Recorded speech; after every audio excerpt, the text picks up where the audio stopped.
안철수 새정치민주연합 의원이 새정치민주연합 초계파 혁신기구 위원장직에 대한 거부 의사를 거듭 밝히고 있습니다. 사실상 문안연대는 실패라는 이야기가 나오고 있지요. 일각에서는 안 의원이 내년 총선에서 전략적인 역할을 맡아야 한다는 주장이 제기됩니다. 한편 김무성 새누리당 대표의 경우 지난 재보궐선거 이후 전국을 순회하면서 민심을 살피고 있습니다. 차근차근 총선 대비책을 다지고 있는 새누리당에 어떻게 대응할지 새정치민주연합으로서는 상당히 고민스러운 상황인데요. 이강윤 정치평론가와 상세한 이야기 나눠보도록 하겠습니다. 안녕하십니까? 안녕하세요. 최근 새정치민주연합 안철수 의원의 이름이 또 많이 오르내리고 있잖아요. 네. 초계파 혁신기구 위원장을 이미 맡지 않겠다라고 했는데 재고 요청도 나오고 있고 또 일각에서는 내년 총선에서의 역할론이 중요하다 이런 말도 나오고 있는데요. 네. 평론가께서는 어떻게 생각하십니까?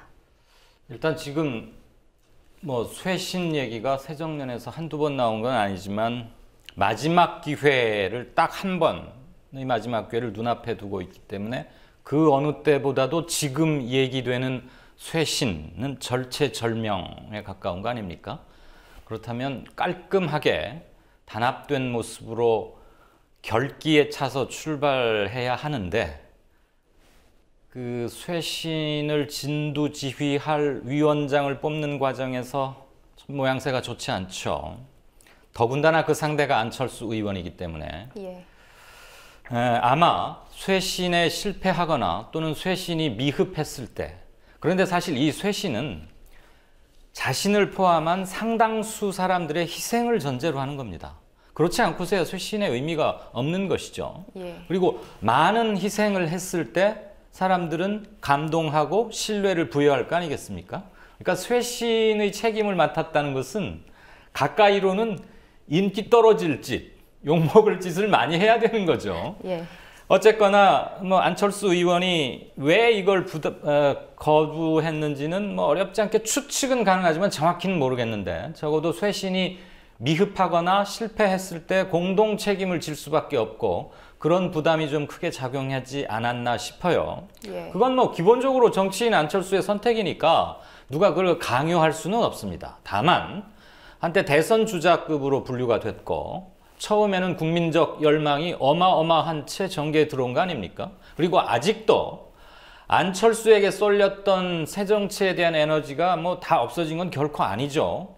다만 안철수에게 집중됐던 거가 조금 분산된 감은 있지만 새정치 그 자체에 대한 열망은 있습니다. 그런 걸 감안한다면 그리고 안철수 의원이 팬덤을 바탕으로 신드롬을 거쳐서 이제 현실 정치인이 되었다면 국민의 기대에 부응하는 것, 결정적인 고비에서 국민의 기대에 부응하고 국민에게 감동을 주고 또는 자기의 헌신을 통해서 뭔가를 일궈내는 것, 이게 우리 이른바 정치 지도자에게 기대하는 거 아니겠습니까? 그런 점에서는 조금 이번에 모양새가 좀 안 좋았다. 그러다 보니까 문재인 대표도 쇄신만이 살 길이고 사실 별 시간 여유가 없는데 그 기구를 만들어서 띄우는 데까지 너무 오래 걸리면 또 한 번 김이 빠지고 왜 새정년은 저럴까라는 물음표를 계속 던지게 하겠죠. 그래서 어쨌거나 모양새는 좋지 않은데 안철수 의원이 맞건 또는 지금 유력하게 거론되고 있는 서울대 조국 교수 아까 리포팅에도 나왔습니다만 누가 맞든지 간에 중요한 것은 쇄신의 내용이다. 그런데 그 쇄신 기구가 전권을 쥐고 휘두름으로써 정말 칼같이 잘라낼 건 잘라내고 그렇게 해서 여지껏은 양치기 소년이었는지 모르지만 이제는 정말 다급하니까 이 친구들이 바뀌는구나 라는 것을 알게 하는 게 중요하죠. 알게 하는 게. 전통적 지지층은 물론이고 회의하고 있던 중간지대에 있는 사람들에게도 알게 하는 것. 그래야만이 선거는 이기는 거 아닙니까? 사실 지금 새정년이 이 절체절명의 위기에 좀 더 빨리 몰린 것은 딱 하나예요. 내석밖에는 아니었지만 4.29 재보선의 참패 때문에 당이 지금 존패 기로에까지 처해버린 거 아닙니까? 선거란 그런 겁니다. 지면 모든 그동안의 잘못이 다 한 사람에게 쏠리는 거고 이기면 예전에 약간 실수했던 것도 다 덮고 넘어가는 거죠. 그런 점에서 안철수 의원뿐만 아니고 중량감 있는 정치인이라고 스스로 생각하는 사람 또는 그동안 정치적 비중을 부여받아 왔던 사람들은 이런 고비에서는 자신을 버려야 합니다. 아까 조국 교수는 적지에 나가서 죽을 각오로 해라. 그것도 감동을 주는 한 방법이죠. 이를테면 꽤 몇 년 전에 대한민국 정치 지형을 완전히 흔들었던 노무현 후보, 노무현 정치인, 대통령이 되기까지의 여정이 어땠습니까? 야구 선수로 치면은 안타 쳤을 때보다는 삼진으로 물러난 경우가 훨씬 많았지만 예. 그럼에도 불구하고 사람들은 평가를 해줬단 말이죠. 네. 예, 그렇게 그렇게 지금 현상이 이어져 오고 있는데 네. 어쨌든 그 희생 정신을 그 혁신위원장으로서는 하지 않겠다라고 말을 한 것 같고요. 네. 그렇다면 이 앞서 파일럿 선거에서 이미 진 상황에서 내년 총선에서는 안철수 의원이 어떤 역할을 하는 게 좋다고 보십니까? 이 부분은 다분히 예. 정치평론을 하는 저의 사적인 견해임을 미리 말씀을 드립니다. 예. 그러니까 양해를 구합니다. 최근 새누리당 쪽에서 음으로 양으로 공개적으로 비공개적으로 흘러나오는 얘기 중에 내년에 오세훈 전 서울시장을 서울의 중요한 선거구에 투입해서 판을 좀 키워보겠다.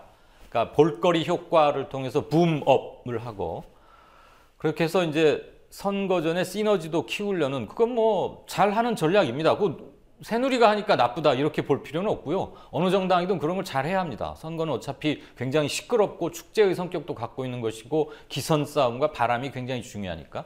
그래 지금 안철수 의원이 있는 노원이거나 예. 김한길 의원이 지역구를 갖고 있는 광진 쪽에 오세훈 전 시장을 내보냄으로써 한번 붙게 하겠다. 예. 그러면 전국적인 화제를 모으지 않겠어요? 예.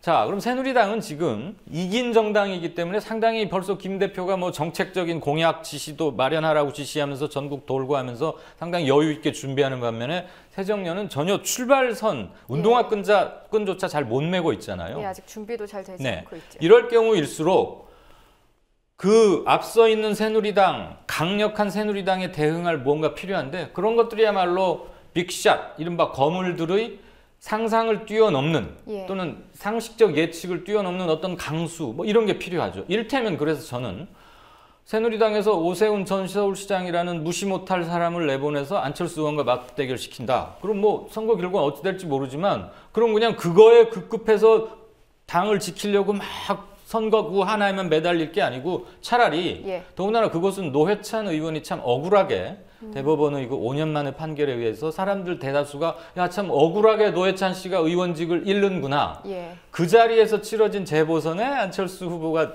입성했던 거 아닙니까? 예. 그렇다고 보면 물론 선거구가 누구 거다 이렇게 사유물처럼 소유권이 있는 건 아니지만 저라면 명분이 대단히 중요하니까 이 지역구는 원 노회찬 의원에게 돌려주든 어쩌든 그건 그분이 알아서 하시고 저는 정치 입문의 기여로 삼았던 여기를 떠나서 예. 내년 2016년 4월 총선에서는 당의 명운도 걸려있고 하니 부산 이퀄 그동안 한나라당, 새누리당 이런 등식이 있었는데 내가 가서 깨겠다. 그것은 내 고향이기도 하다. 예. 그리고 가서 새누리당의 김무성 대표와 한번 일전을 겨뤄보겠다.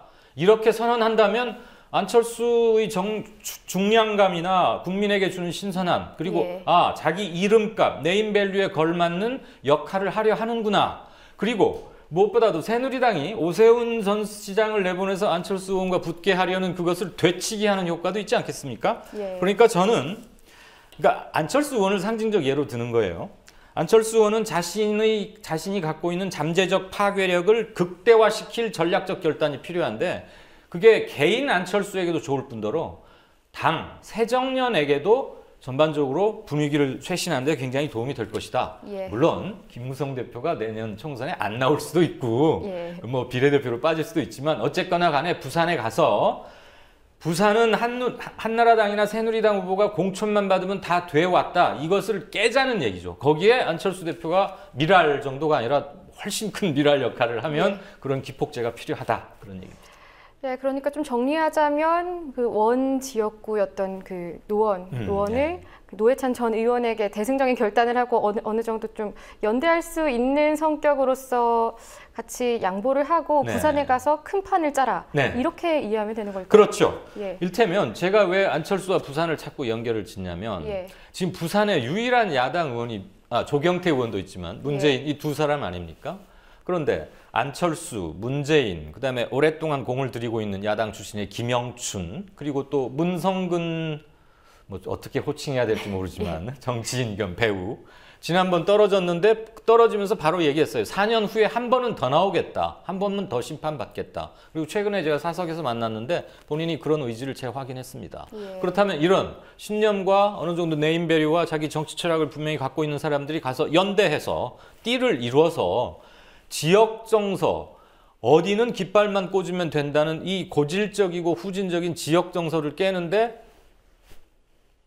헌신적인 힘을 다하고 그게 일정 부분 소득을 걷어내면 한국 정치는 질적 도약을 또 한 번 하는 것이죠. 예. 그런데 안철수나 문재인 이런 사람들이 기꺼이 무게감 있게 희생하고 헌신하자. 그리고 거기서 이겨라. 라는 게 저의 주문입니다. 예, 사석에서 나눈 말씀을 이렇게 하셔도 되는지 모르겠는데. 괜찮습니다. 네, 그러면 안철수의 부산 출마 이 자체도 있지만 그것으로만 한정이기보다는 그로 상정되는 지역주의 타파. 네. 이걸 새정치민주연합이 좀 유념해야 된다. 그렇습니다. 예, 이렇게. 그런 게 기득권 타파인 것이고 바로 예. 국민에게 감동을 주는 것이죠. 일테면 부산에서 제가 아까 말씀드린 서너 명이 벨트를 이뤘을 때 예. 15명 전체 부산시를 얼마나 흔들 수는 있겠습니까마는 커다란 댐도 작은 균열로부터 붕괴가 시작되듯이 그리고 대구에서도 지역 정서를 깨트리기 위해서 몸으로 맞서고 있는 김부겸 후보가 일테면 의미 있는 승리를 거둔다. 예. 이런 것은 의석수로는 하나일지 모르지만 한국 정치사를 지각 변동시킨 데는 어마어마한 역할을 갖는 거거든요. 물론 새누리당의 김무성 대표는 다음 총선에서 대선 같은 걸 염두해서 지역구 후보로 안 나오거나 또는 전국적 선거를 독려한다는 의미에서 비례대표의 최후 배수진, 예. 그러니까 들락말락한 고지점에 딱 뒤로 가 있고 나는 의원을 못해도 좋다, 전국을 내가 이끌겠다 이렇게 나올 가능성이 커요. 어쨌거나 안철수 의원이 부산으로 가서 누구와 붙게 되든 간에 지역 정서, 그 고질적인 것, 지역 맹주, 어느 한 정서가 특정 지역을 정치적으로 독식해버리는 이것을 깨트리는 데 미랄이 되자. 이게 예. 당 쇄신도 되는 것이고 한국 정치 문화도 바꾸는 것이고 아울러서 야당이 살 수 있는, 회생할 수 있는 감동을 주는 것이기도 하다. 그리고 야당에게 좋은 약은 상대 진영에게는 아픈 공격이 되겠죠. 상식에서 찾자는 겁니다. 예, 여기까지 듣겠습니다. 네. 수고하셨습니다. 고맙습니다.